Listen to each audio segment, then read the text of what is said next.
Assalamualaikum warahmatullahi wabarakatuh. Perkenalkan, saya Yanti Karteria, calon guru penggerak angkatan 6 dari SMP Negeri 1 Cibadak, Kabupaten Sukabumi.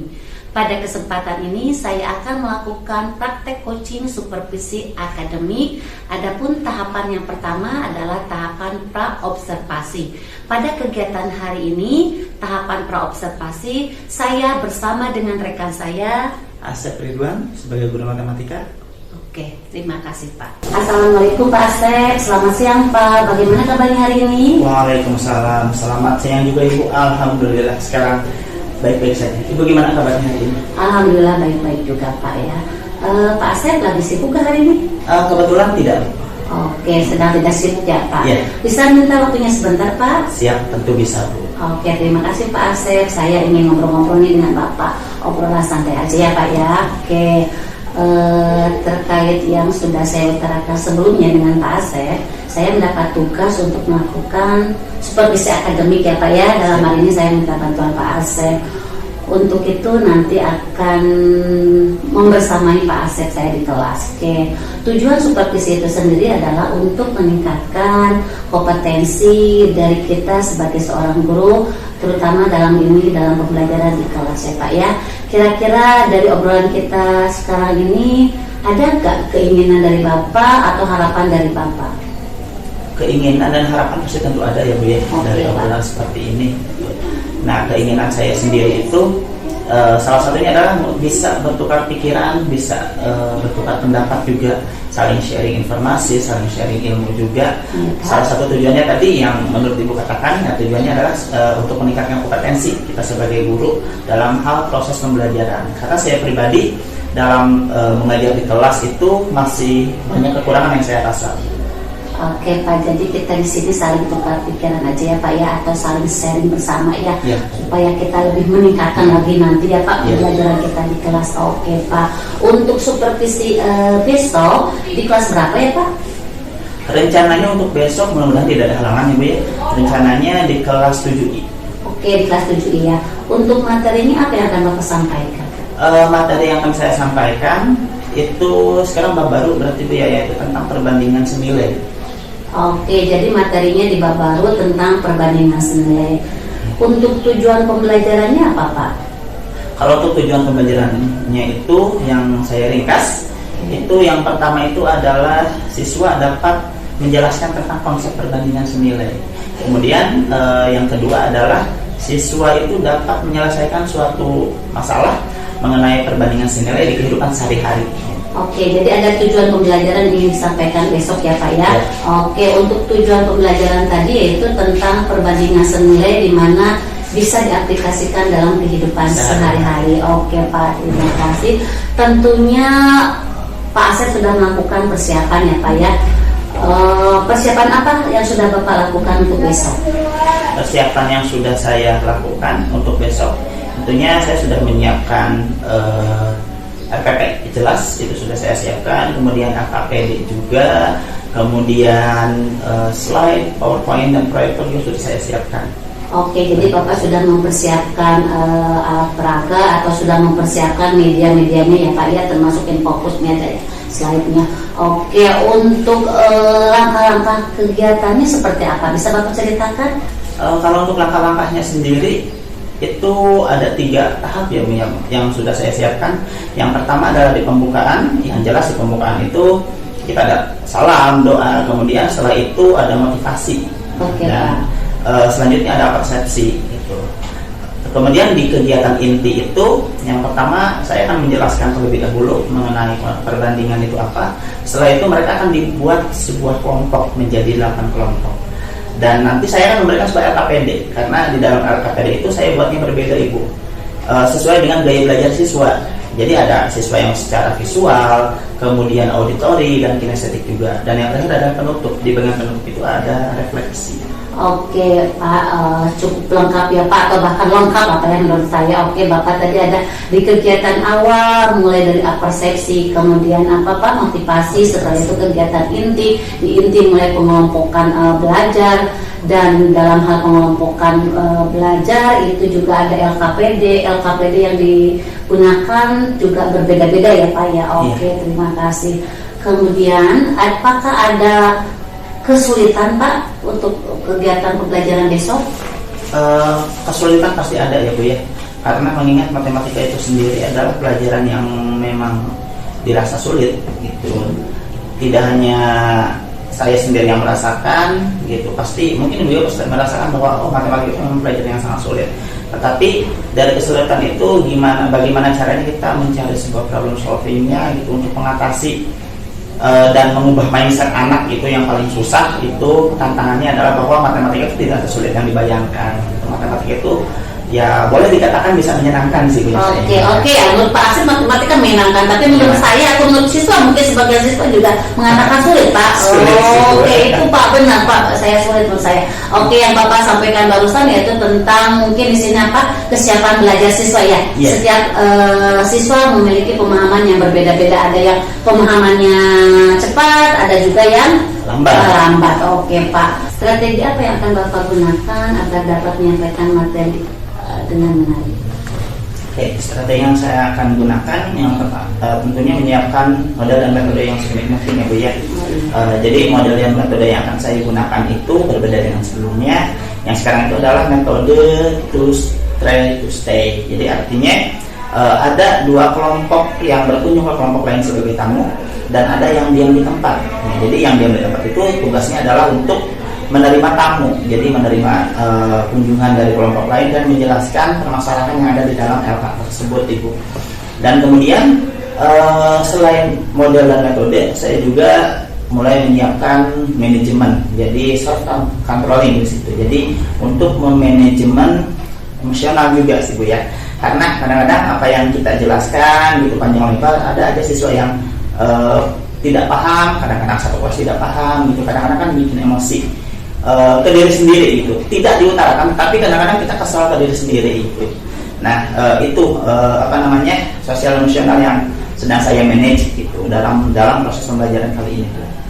Oke Pak, baik sekali ya Pak ya. Oke, tadi Bapak mengatakan akan mengontrol diri, manajer ya. Berarti Bapak sudah menerapkan pembelajaran sosial emosional, kemudian Bapak pun sudah menggunakan metode to try and to stay ya Pak ya. Oke, baik sekali Pak menurut saya.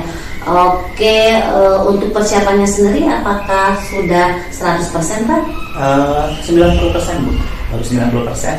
Jadi sekarang saya sedang menyiapkan AKPD-nya. Oke, kira-kira kapan waktunya dan siapa yang akan Bapak libatkan atau siapa yang akan dimintai bantuan oleh Bapak? Kalau untuk LKPD sendiri, insya Allah mudah-mudahan besok sudah selesai, dan saya akan melibatkan guru matematika, ya rekan guru matematika saya, dan jika Ibu berkenan, saya juga ingin meminta bantuan dari Ibu. Oke, jadi Bapak dalam ini melibatkan rekan sejawat juga ya Pak ya. Oke, untuk saya sendiri jika saya bisa bantu, so pasti saya bantu ya Pak ya. Oke, seperti yang tadi dikatakan ya Pak ya, tujuan dari supervisi adalah untuk meningkatkan kompetensi kita sebagai seorang guru ya Pak ya. Oke, area apa yang akan dikembangkan oleh Bapak? Area yang ingin saya kembangkan itu tentang bagaimana cara menyampaikan materi dengan menarik. Kemudian yang kedua adalah bagaimana cara memotivasi siswa agar antusiasme siswa dalam belajar itu lebih semangat juga. Dan saya harap juga anak dapat menangkap dengan mudah materi dari kompetensi pedagogiknya, kemudian kompetensi sosial emosionalnya, dan pembelajaran diferensiasinya Ibu, seperti itu. Oke, jadi banyak area yang ingin dikembangkan ya. Oke, bisa spesifik kira-kira area kompetensi apa yang akan Bapak amati? Nah, yang akan saya amati itu dari kompetensi yang pertama adalah dari motivasi yang saya ingin kembangkan, terus kedua adalah dari penyampaian materinya itu yang saya kembangkan. Kemudian spesifiknya itu lebih kepada kreativitas anak. Oke, jadi area yang ingin dikembangkan secara spesifik adalah tentang motivasi atau kreativitas anak ya. Oke, baik sekali Pak ya. Saya rasa persiapan Pak Asep sudah oke Pak ya, sudah matang untuk besok. Mudah-mudahan apa yang sudah Bapak rencanakan berjalan dengan lancar dan anak-anak mendapatkan ilmu yang bermanfaat ya Pak ya. Oke, terima kasih ya Pak ya atas percakapan kita hari ini. Cukup sekian. Wassalamualaikum warahmatullahi wabarakatuh. Waalaikumsalam warahmatullahi wabarakatuh.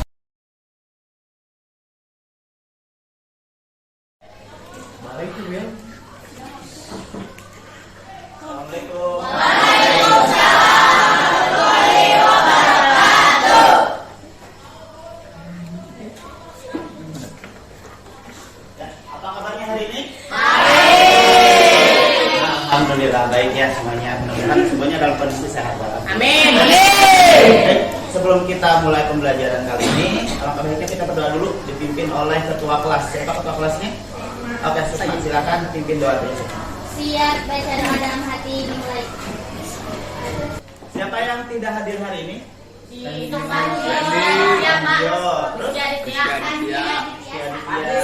Sandi, 3 orang ya? Ya. Berarti jumlahnya berapa sekarang yang hadir? 28. 20? Semuanya sakit? Ya. Sandi, oke. Kita doakan yang teman kita yang sakit, kita doakan mudah-mudahan Allah angkat penyakitnya dan diberikan kesembuhan kembali. Amin.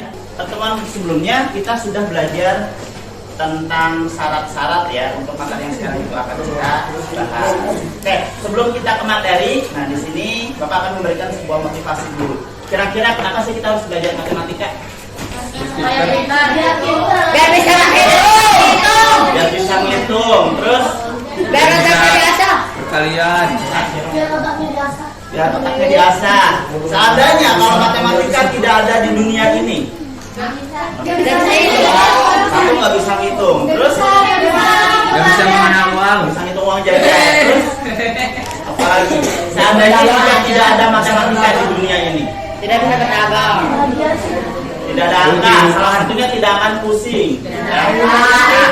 Tapi dampak terbesar jika tidak ada matematika di dunia ini, salah satunya adalah tidak mungkin ada ruangan seperti ini, tidak mungkin ada yang namanya bangunan seperti ini. Kedua, tidak mungkin ada yang namanya laptop, HP, ya. Kemudian tidak mungkin ada yang namanya kendaraan dan lain sebagainya. Karena jika tidak ada matematika, itu semua tidak akan ada, ya. Dan tidak akan seimbang. Ya, kalau kita mau jajan, apakah matematika diperlukan? Iya. Untuk apa? Beli. Ya, kalau kita nggak bisa matematika, pasti diapakan? Dibodoh-bodohi, dicurangi dan lain sebagainya. Bodoh-bodoh. Itu salah satu pentingnya kita belajar matematika, ya. Dan kedua, matematika itu memang sulit, tetapi jika kita diasah ya untuk problem solving, untuk menyelesaikan suatu masalah, tidak hanya matematika, insya Allah di kehidupan sehari-harinya pun, kalau kita memiliki sebuah masalah, insya Allah kita bisa menyelesaikannya, ya, karena kita sudah terbiasa. Contohnya kayak kemarin saja teman kalian yang ikutan O2SN, ya, futsal itu Nova itu bagus matematikanya, dan pada saat main dia cerdik dalam memberi teknik-tekniknya itu sangat luar biasa, ya. Bapak kemarin lihat seperti itu, ya. Tepuk tangan buat Nova. Oke, ya. Di pertemuan sebelumnya Bapak sudah menjelaskan tentang syarat-syarat dari materi perbandingan. Ada yang tahu syarat-syaratnya apa saja sih yang harus kita kuasai? Penyederhanaan, yang apalagi? Pembagian pecahan, apalagi? Terus konversi satuan, ya, atau pecahan. Nah, yang sekarang kita akan bahas adalah tentang perbandingan. Nah, topik utama yang akan kita bahas dari 5 topik itu, yang pertama adalah tentang perbandingan senilai. Nah, di tujuan pembelajaran kita kali ini itu ada 3. Kira-kira siapa yang mau membacakan tujuan pembelajaran kita kali ini? Boleh, Sukma. Tujuan pembelajaran. Yang pertama apa? 1. Peserta didik mampu menjelaskan konsep perbandingan. Ya. Yang kedua, mampu menentukan nilai perbandingan senilai. Oke, berarti itu 2. Yang nomor 3 siapa yang mau? Ajam, boleh. Yang ketiga, menyelesaikan masalah dalam kehidupan sehari-hari yang berkaitan dengan perbandingan senilai. Itu adalah tujuan pembelajaran kita, ya. Mudah-mudahan dengan pembelajaran seperti ini kalian bisa menjelaskan konsep dari perbandingan dan menyelesaikan masalah tentang perbandingan senilai. Kalian pernah mendengar perbandingan? Apa sih itu perbandingan? Perbedaan. Dibanding-bandingkan. Yang kayak gimana sih perbandingan? Ada yang bisa memberikan contoh perbandingan? Apa? Perbandingan? Perbandingan usia bisa. Perbandingan apa lagi? Perbandingan hobi. Perbandingan hobi bisa. Ya, apalagi jumlah hobi, apalagi perbandingan kualitas. Contoh hal lain di sini perbandingan antara laki-laki dan perempuan. Ya. Di sini laki-lakinya berapa? 14.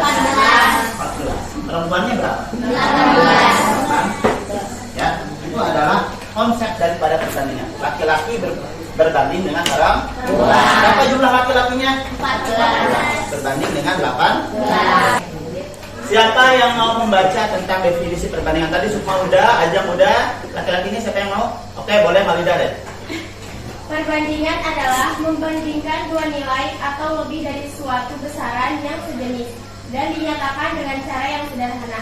Perbandingan juga bisa dinyatakan dalam pecahan. Oke, itu adalah perbandingan. Membandingkan dua nilai, ya. Jadi biasanya kalau perbandingan itu membutuhkan satu atau dua objek. Dua. Tiga bisa nggak? Bisa, ya. Tiga objek bisa. Jadi perbandingan itu adalah membandingkan dua nilai atau lebih. Nah, di sini ada dua nilai, ada dua objek. Objeknya apa saja? Nah, di bawah ini adalah nilainya. Yang ini adalah bagian objek. Yang ini adalah nilai. Ya, itu adalah nilai. Kemudian perbandingan juga bisa dinyatakan dalam bentuk pecahan. Kayak gimana bentuk pecahan? 1/4, terus 1/2, terus 1/3, 3/2, 3/5. Ya, itu adalah dalam bentuk pecahan. Itu adalah dari segi perbandingan. Ya. Nah, yang sekarang kita akan bahas adalah tentang perbandingan senilai. Tadi kita sudah tahu itu perbandingan. Kalau senilai apa? Sama. Sejenis kan? Itu senilai. Ini adalah perbandingan senilai. Boleh deh minta laki-laki siapa yang mau baca? Siapa yang mau baca? Boleh? Fadri, tolong baca. Apa itu perbandingan senilai? Perbandingan senilai adalah jenis perbandingan dua variabel atau lebih yang suatu variabel bertambah. Maka variabel yang lain juga bertambah. Oke, variabel. Ya, jadi itu adalah perbandingan senilai itu adalah jenis perbandingan dua variabel. Kita sudah belajar kemarin tentang variabel. Apa itu variabel? Huruf. Ya, variabel itu adalah huruf. Nah, atau lebih yang suatu variabel itu jika satu variabel bertambah, maka variabel lain akan naik. Gitu. Ada yang bisa memberikan contoh tentang senilai? Nah, misalkan gini, kalau BBM naik, harga naik enggak? Naik. Uang jajan naik enggak? Naik. Kalau BBM turun, harga turun enggak? Turun. BBM Turun. Uang jajan? Naik. Nggak turun? Naik. Berarti tetap naik. Naik. Jadi ini adalah perbandingan senilai. Tadi contoh sederhana. BBM naik, pasti harga-harga akan Naik. ongkos Naik. uang jajan Naik. Nah, dari satu yang naik, semuanya ikut naik nggak? Naik. Ikut naik. Nah, itu yang dinamakan perbandingan senilai. Atau mungkin contoh seperti ini. Misalkan harga 2 pulpen. Harga 1 pulpen ya. Harga 1 pulpen adalah Rp3.000. Maka harga 7 pulpen adalah Rp7.000. Harga 1 pulpen adalah Rp3.000. Iya. Maka harga 1 pulpen itu berapa? Harga 7 pulpen. 21. Dari mana 21? 3 dikali 7. 3.000 dikali 7. Itu adalah tentang perbandingan senilai. Nah, kita lihat dulu. Di sini adalah dua variabel atau lebih. Kira-kira di sini ada berapa variabel? Ada berapa objek? 1. Satu atau dua? Dua. Apa saja? Harga dan pulpen. Berarti ada dua. Ya. Di sini ada pulpen. Kita bikin tabelnya dulu. Ada pulpen dan ada harga. Ya. Nah, berarti ada berapa variabel? 2. Misalkan pulpen ini kita misalkan A, yang ini B. Ya. Karena tadi ada berapa variabel? 2. Variabel. Ya. Pulpen. Kita lihat dulu di soal. Harga 1 pulpen adalah 3.000. Berarti satu ini diletakkan di kiri kalian atau di kanan kalian? Kiri. Kiri. Satu pulpennya berapa harganya? 3.000. Terus Maka harga 7 pulpen gimana? Di pulpen atau di harga? Pulpen. 7 pulpen disimpannya di pulpen di harga? Pulpen. Berapa? 21 karena 7 kali 3. 21.000. Kita lihat pulpen ini dimisalkan dengan variabel apa? A. Kalau harga B ya. Berarti ini karena ini A, berarti yang awal ini adalah A1. Berarti ini A2. Kalau ini B1. Ini B2. Ya. Seperti itu. Kita lihat dulu. Kita akan membuktikan. Kalau yang satu naik, maka yang lain juga ikut naik. Ya, bertambah. 1 ke 7 naik nggak? Naik. Naik ya. 3.000 ke 21.000? Naik. Naik. Kira-kira menurut kalian sama tidak? Naik nggak? Naik. Dan yang A naik, yang B juga naik. Berarti sesuai tidak dengan definisi? Sesuai. Ya, jadi itu yang dinamakan tentang perbandingan senilai. Ya, kira-kira sampai sini paham? Paham. Maka ada sebuah bentuk umum dari sini, ya, A dan B. Ada rumusnya, ya. Maka rumusnya ini A, bawahnya A enggak? Iya.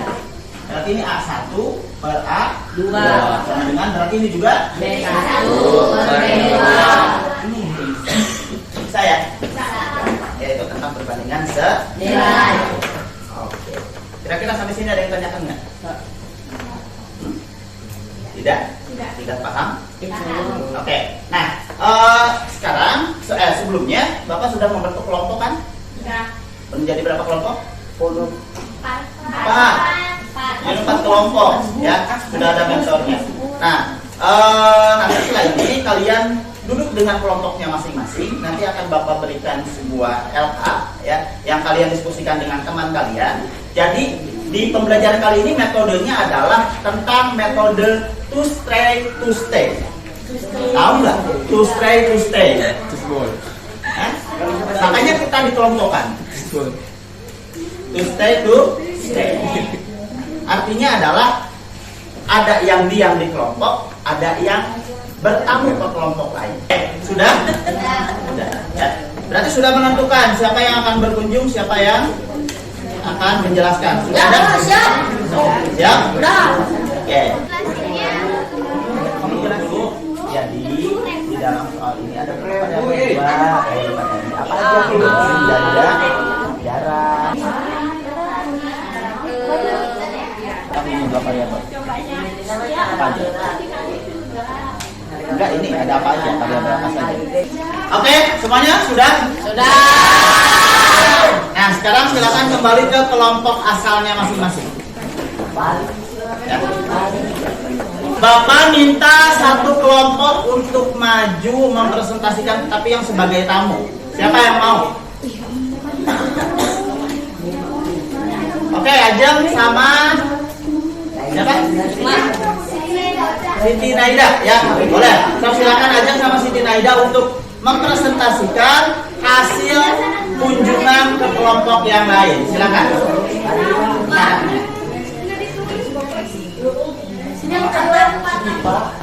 Ya. Oke, langsung dijelaskan ya Ajeng dan Siti Naida. Oke. Oke, beri tepuk tangannya dong untuk boleh, silakan di papan tulis. Bersatu ya Pak. Ya. Nanti aja dulu. Nah, dulu Pak. Nah, nanti aja. Itu ya tadi presentasinya. Mungkin Bapak akan ini dulu sedikit menekankan dari hasil diskusi. Ini tinggal kita masuk-masukkan aja ya. A1 nya 4, A2 karena tidak ada, kita tulis lagi A2, 32 per 7, 2. Maka mana yang bisa kita sederhanakan? 32 dan 7, 2. Ya, karena mungkin waktunya sudah habis. Nah, untuk minggu depan silakan kalian tugas di rumah. tolong tiap orang, tiap siswa kalian buat soal tentang perbandingan senilai. Silakan bikin tiap orang 5 saja yang berbeda-beda tiap siswanya. Nanti di pertemuan berikutnya akan kita bahas tentang perbandingan senilai. Ya, terima kasih atas perhatiannya. Assalamualaikum warahmatullahi wabarakatuh. Waalaikumsalam warahmatullahi wabarakatuh. Assalamualaikum Pak Asep. Waalaikumsalam Ibu. Ya, siang Pak, gimana kabarnya hari ini Pak? Ya, selamat siang Bu. Alhamdulillah baik-baik aja. Ibu gimana kabarnya hari ini? Alhamdulillah saya juga baik Pak. Pak Asep lagi sibuk gak Pak? Kebetulan sedang kosong nih di waktunya. Oke, kebetulan nih bisa minta waktunya sebentar Pak? Boleh. Silakan. Oke, ada yang ingin ditanyakan nih Pak ya. Bagaimana perasaan Bapak saat melakukan pembelajaran kemarin? Oke, yang saya rasakan nih Bu ya, saat pembelajaran kemarin itu saya merasakan dari proses pembelajaran itu melihat dari antusiasme anak-anak dalam proses pembelajaran ini sudah terlihat, kemudian keaktifannya juga sudah terlihat ya Bu ya dari proses pembelajaran sebelumnya. Oh iya Pak, kemarin saat proses pembelajaran berlangsung saya melihat keaktifan dari anak didik Bapak ya Pak ya. Apakah Pak Asep merasa puas dengan pembelajaran yang sudah Bapak lakukan? Kalau merasa puas, mungkin jika kita merasa puas dengan pembelajaran, mungkin tidak akan ada yang namanya perbaikan Ibu ya, saya rasa. Tapi kalau untuk mengapresiasi diri sendiri sih saya rasa sangat puas dari pembelajaran kemarin, karena anak-anak itu terlihat dari menyerap pembelajaran yang saya berikan itu sudah terlihat, kemudian dari tujuan pembelajaran yang saya berikan juga itu sudah tercapai. Oke, jadi pembelajaran kemarin sudah merasa puas. Jadi Pak Asep merasa puas ketika siswa bisa menyerap materi yang disampaikan oleh Pak Asep ya Pak ya. Adapun perasaan puas dan tidak puas, kita di sini Bapak Asep merasa tidak puas ya, akan terus lebih meningkatkan kembali. Oke ya Pak ya. Oke, apa yang menjadi hambatan atau kendala pada saat proses pelaksanaan pembelajaran? Kalau untuk kendala atau hambatan itu sendiri pasti ada ya Bu ya. Salah satunya adalah saya masih belajar mengenai pembelajaran diferensiasi dan KSE, dan pastinya dalam praktik di lapangan itu tidak akan optimal. Kemudian yang kedua adalah masalah motivasi siswa. Di situ juga saya pemberian motivasinya juga masih, saya rasa masih kurang optimal Bu. Oke, jadi kendalanya untuk lebih optimal lagi ya Pak ya, dalam pembelajaran diferensiasi dan KSE ya Pak ya. Menurut Bapak, apa yang sudah baik dan harus dipertahankan, dan apa hal-hal yang masih kurang yang kiranya perlu ditingkatkan pada proses pembelajaran kemarin? Kalau yang sudah baik menurut saya pribadi ya Bu ya, menurut saya pribadi itu adalah dari segi pembelajaran kontekstual itu sudah lumayan, sudah baik. Ya, itu disesuaikan dengan biaya belajar masing-masing siswa. Tapi yang perlu saya tingkatkan kembali yaitu tentang pembelajaran diferensiasi dan itu juga perlu saya tingkatkan lagi. Oke, jadi yang perlu ditingkatkan tentang pembelajaran diferensiasi dan KSE ya Pak ya. Oke, terkait dengan tujuan pembelajaran yang kemarin ya Pak, Bapak mengatakan tujuan pembelajarannya adalah tentang perbandingan senilai yang diaplikasikan dalam kehidupan kita sehari-hari. Kira-kira siswa sudah mencapai atau sudah sesuai dengan tujuan pembelajaran yang diharapkan oleh Bapak atau belum? Kalau untuk tujuan pembelajaran sendiri, karena kemarin secara singkat tujuannya adalah aplikasi ya, mengaplikasikan materi pembandingan senilai di kehidupan sehari-hari, bagaimana cara memecahkan masalahnya. Itu jika dilihat itu pada saat pembelajaran mereka dari segi menyerap materinya itu sudah lumayan baik. Kemudian di akhir pembelajaran saya juga memberikan yang namanya post test ya. Jadi pada saat saya memeriksa hasil post test itu hasilnya itu sesuai dengan yang saya harapkan. Oke, jadi tujuan pembelajaran yang kemarin sudah tercapai karena dari hasil refleksi Bapak sudah mengkoreksi hasil post test tersebut, di mana anak didik Bapak sudah rata-rata baik ya Pak ya. Oke, apa rencana Pak Asep untuk perbaikan pembelajaran yang dirasakan oleh Pak Asep masih kurang? Kalau untuk perbaikan ya tentunya saya akan menggali ilmu ya. Salah satunya dengan menggali ilmu itu bisa jadi dengan mengikuti kegiatan workshop atau mungkin mengikuti pelatihan baik secara online ataupun offline. Kalaupun itu tidak memungkinkan, pasti saya akan mencari dari sumber yang lain. Karena sekarang mungkin zamannya sudah zaman digital, saya mencari dari internet karena sangat banyak sekali sumber pembelajaran. Oke, keren sekali Pak Asep. Menurut saya Pak Asep rencananya sudah oke. Bapak tadi mengatakan akan mengikuti berbagai pelatihan, apakah itu melalui platform Merdeka Mengajar ataupun workshop ataupun sumber-sumber buku baik secara manual maupun digital mungkin ya Pak ya, yang bisa saya tangkap barusan ya Pak ya. Kira-kira kapan waktunya dan kapan atau berapa lama untuk melakukan rencana tersebut? Kalau untuk waktunya ya mungkin kalau misalkan ada informasi lagi tentang pelatihan misalkan belajar diferensiasi, misalkan besok ada pelatihan seperti itu gitu loh. Nah berarti saya akan mengikuti, meregistrasikan diri gitu untuk menjadi waktu tersebut. Dan kalau untuk target itu saya menargetkan yang minimal selama 6 bulan ke depan itu ada 1 pelatihan yang sudah saya ikuti. Oke, jadi ada target ya Pak, 6 bulan minimal 1 ya, mudah-mudahan terrealisasi. Harapan saya Pak Asep dapat menindaklanjuti dari rencana dan target tersebut ya Pak Asep ya. Mudah-mudahan lancar ya Pak ya. Oke, insya Allah ya bisa terlaksana itu semuanya Pak ya. Yang ingin saya tanyakan yaitu siapa yang menjadi sumber atau inspirasi bagi Pak Asep? Inspirasi ya, siapa role model mungkin ya Bu? Oke, ya Pak. Kalau role model itu inspirasi, motivationnya itu salah satunya yang kepala sekolah sendiri itu adalah menjadi motivasi saya. Kemudian juga rekan guru juga ya kalau untuk di lingkungan sekolah sendiri, dan kalau untuk yang di luar juga ada salah satu inspirasi. Nah, salah satunya adalah seperti kayak Jerome Pauline, itu salah satu inspirasi saya karena dia juga jago matematikanya, juga memberikan solving matematika dengan mudah. Kemudian yang kedua adalah Najwa Shihab, juga salah satu my inspiration. Oke, jadi sumber inspirasi ada di sekitar kita ya Pak ya, dari Bapak pimpinan kita, kemudian tadi Pak Asep mengatakan Jerome Pauline. Oke, saya juga mengikuti Jerome Pauline itu ya, channelnya sampai dengan buku-bukunya juga saya mengikuti, kemudian inspirasi dari rekan sejawat juga ya Pak ya. Oke Pak Asep, semangat Pak untuk senantiasa mengembangkan diri. Kira-kira ada yang ingin ditanyakan Pak? Kalau yang ditanyakan tidak, yang mungkin untuk kedepannya juga pasti saya meminta bimbingan dari Ibu terkait pembelajaran diferensiasi dan KSE, karena di situ saya juga masih perlu banyak belajar. Oke Pak, kalau saya bisa bantu pasti saya bantu. Terima kasih Pak Asep. Siap, Oke, terima kasih Pak. Ya, mudah-mudahan kita semua menjadi guru yang lebih baik lagi. Amin. Terima kasih atas waktunya Pak Asep. Semoga bermanfaat. Wassalamualaikum warahmatullahi wabarakatuh. Waalaikumsalam.